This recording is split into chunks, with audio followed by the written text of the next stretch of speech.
Hi, today I want to talk about something that's uncomfortable but necessary.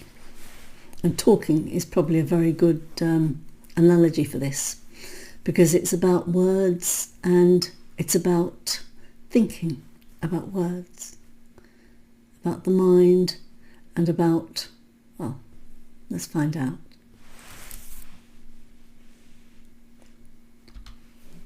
You've heard the phrase, words are cheap. But here's the part most people avoid. Ideas are cheap too. Your beautiful insights, your breakthroughs, your aha moments, they mean absolutely nothing without action. Nothing changes unless thought and substance move together. The mind and body acting as one instrument. And here I want to get into why. Humans are seduced by words. We adore words. We love explanations, we love labels, theories, promises and insights. They give us the illusion of movement, the illusion. You can talk about a thing with such conviction that you feel as if you've already done it. This is classic of certain people who may have ADHD or something. This is why people can spend years reading self-help stuff without ever helping themselves. It's why someone can say, I know what I need to do, for decades and do nothing at all. You just watch them. They're just sitting there. They know what to do. They know it all. Have they put it into action? No. Spinoza himself was ruthless about this. For him, an idea is only real when it has corresponding action in the body. Otherwise it's imagination, a daydream, albeit with a good brand. We kid ourselves. We tell ourselves that yes, we're going to do this, yes, we're going to do that. We get the dopamine hit. We love it. But do we actually do anything? No. I'll come on to that later.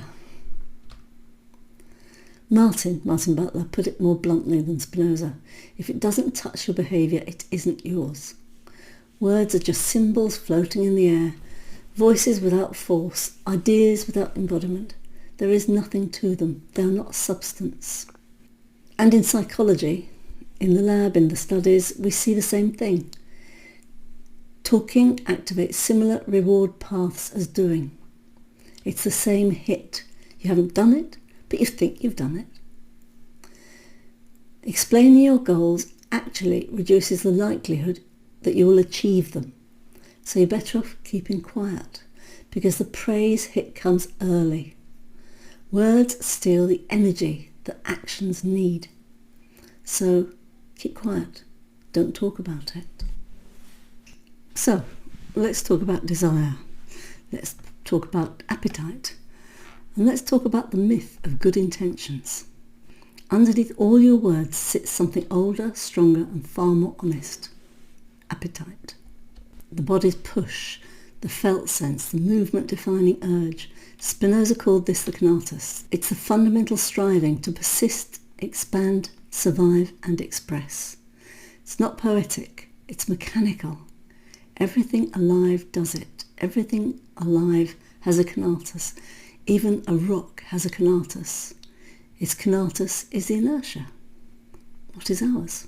Well, we know what it isn't. Let's carry on. And let's talk about desire.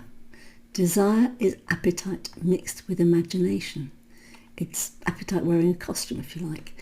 You desire the things you pictured: success, approval, peace, revenge, transformation. But unless the body participates, desire collapses into fantasy. The modern trap is confusing desire with action. I want to change. I want to heal. I want to be disciplined. Or even, I want to stop reacting emotionally. These are not actions. They're longings, they're yearnings, they're wantings, they're nothing. And every longing without embodiment becomes frustration, resentment, or self-loathing. This is why people who are full of ideas are rarely full of results. Their appetite is real, but it never translates into movement. They're constantly going to do things in their mind, in their imagination, but they're not physically acting towards doing those things. They'll tell everybody that, oh, I'm going to do this, I'm going to do that, but they don't do anything. If you want to see an actor, somebody who actually does things, it's the person who's quiet, who doesn't tell everybody what they're going to do. So now let's talk about why action is the only truth. Action is the only thing the universe responds to, not intentions, not affirmations, not clarity journaling at 6 a.m, not philosophical insights written neatly in a notebook. Action is the collision between thought and substance. Idea plus movement. This is the part most people avoid because action exposes truth. If you really wanted it, you would move. If you didn't move, you didn't want it. Well, didn't want it enough. Not enough to prioritise it over comfort or fear. Both comfort and fear lead to inaction. Why bother? If we are frightened of change, we won't act. We just sit there telling everybody what we're going to do. But those with the courage to act achieve. They do things. If you tell me your values, I'll nod. If you show me your behaviour, I'll believe you. Behaviour never lies. You can use elegant philosophical language, but your life is a behavioural printout of what you truly believe. Let's go to Spinoza again.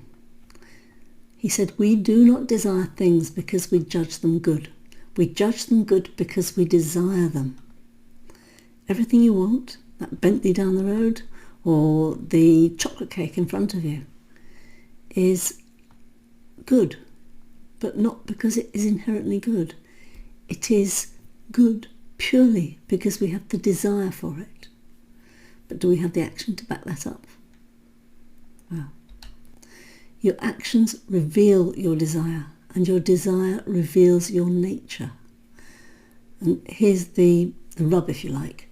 You can't change your nature through talking. You can't even change it through training. However, you can redirect your appetite with small, repeated actions. Thought shapes the plan, and actions shape the person. That sounds a bit twee, but you kind of get my drift. What we're doing is we're responding to an environment. This is the environment that we respond to. If we stay in fear all our lives, what will happen is that we will never act. We will just stay in fear. We'll stay in comfort, and we'll just say, I could have. How many people have you heard saying, I could have? Well, they couldn't, because they didn't. And if they could, they would. So the action shapes the person that they are becoming. That is their personality. This is not their essence. We're not talking about essence here. We're talking about the personality.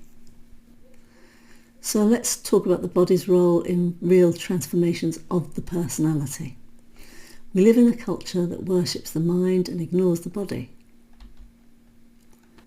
And I'm not talking about keeping fit and things like that. What I'm talking about is actually connecting the mind with the body together as one unit. So you don't have mind and body. You have a unit, as Spinoza would say. I'll get one of my props out. He says they're two sides of the same coin. I haven't got a coin, I've got a rubber. But say that's mind and that is body. They work together as one. You cannot separate them. You can try, but it doesn't really work. So let's continue with what I was talking about. So all transformation is physical. You can want to be calm, but unless your breathing changes, you won't be. So observe it. You can want to stop reacting, but unless your muscles release instead of contracting, you won't. You can want to build discipline, but unless your feet touch the floor and walk towards the task, you won't. Every real change has a physical correlate, a measurable shift in behaviour or sensation. This is the heart of our realism, what Martin Butler talks about so much. You don't change through thinking about change. In fact, you can't change your essence at all, but you can change your behaviour. And the only way you can change your behaviour is by understanding it. So you don't change through thinking about change. You change through observing the body and acting anyway. There's there's a Gurdjieff quote that I could say here, which is go the whole hog and the postage too. So you don't just do it. If you're going to do something, go fully into it. Otherwise, stop talking about it. Nobody wants to hear what your dreams and aspirations are. Yeah, we could all want to go and live on the moon. So what? Unless you do something about it, then it's going to amount to nothing at all. The mind fantasizes. The body does. And because appetite lives in the body is where you meet the truth of what you value. As always, I want to talk a bit about the practice. We're talking about turning words into movement here. So let me start with the practical piece. If you want your ideas to matter, do the smallest possible action that proves you mean it. Not planning, not analysing, not journaling, not talking about it. Not talking about doing it. Movement. Any movement, as long as it's in the direction of your claimed intention. Tell yourself, I will let my behaviour decide who I am. Then pick one thing, tiny and glamorous and convenient, especially inconvenient, and do it. Over time, this rewires you. Remember that our brains are plastic. We don't have a fixed personality. We don't have anything fixed in our psyche, if you like. It is all wired. So, as with any wiring system, it can be rewired. And this is what you do. You do this to become someone whose ideas actually grow teeth instead of apathy. Someone whose words carry weight. Someone whose desires translate into outcomes. None of us wants to be a taco. I think it stands for Trump always chickens out. I think taco will become far more ubiquitous for somebody who chickens out. Anyway, let's carry on. You become coherent, thought and substance acting together. This is the opposite of fantasy. It's the birth, really, of reality. You're doing what you mean. You're doing what you tell people you do.